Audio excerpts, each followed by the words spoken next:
Hi there guys, I'm Nikhil from Greedy Tech and this is a speed test between the Nokia 3.1 and the Vivo Y83. Now these are the specifications of both phones. Now Nokia 3.1 sports a MediaTek MT6750N processor with Mali T860 MP2 GPU, while Vivo Y83 sports a Helios P22 processor with PowerVR GE8320 GPU. Now these are the Geekbench scores of both phones. For some reason AnTuTu benchmark isn't running on the Nokia 3.1, so for comparison, I'm just gonna use the Geekbench scores. Now I'll start the speed test where I open these 12 applications on both phones at the same time and you can see which phone opens them faster. After that, I'll open the last 4 games on both phones at the same time, then you can see which phone has the raw performance and offers you a better GPU. Now let's see how they perform.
In the speed test, surprisingly there isn't a huge difference between both phones, so it's a tie.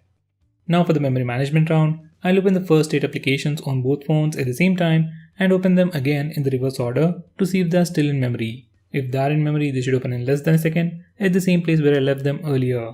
Now for a regular memory management test, I usually open 12 applications, but in this case Nokia has only 2 GB of RAM, so to check the memory management, I have reduced the number of applications.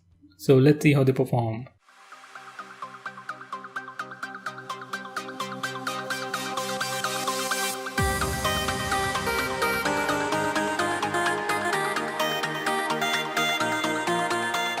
Memory management is good on both phones, but Vivo is coming with additional RAM, so it is obviously performing better than Nokia. So you can call it as a tie, but I'll pick Vivo as the winner.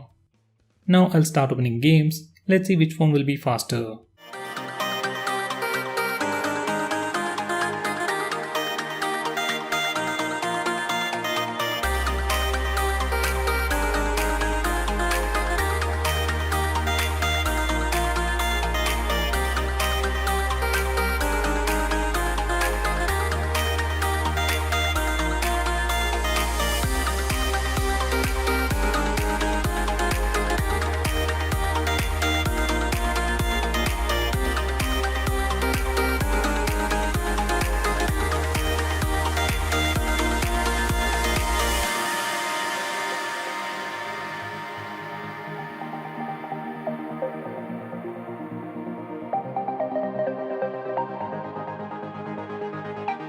Vivo Y83 was noticeably faster than Nokia. So for gaming, Vivo Y83 is the winner. So guys, to conclude, in the long run, Vivo Y83 will perform way better than Nokia 3.1. That's mainly because of additional RAM. And you also get a better looking display and better cameras. So if you want my suggestion, go with Vivo. So guys, that's pretty much it for this video. What's your take on the speed test? Do let me know by commenting below this video, and if you're planning to buy any of these phones, use the link in the description. It really helps the channel. If you want us to make any specific video, tweet out to us with the hashtag AskGreedyTech on Twitter and we will try to make it as soon as possible. I'm Nikhil from Greedy Tech signing off. Have a nice day.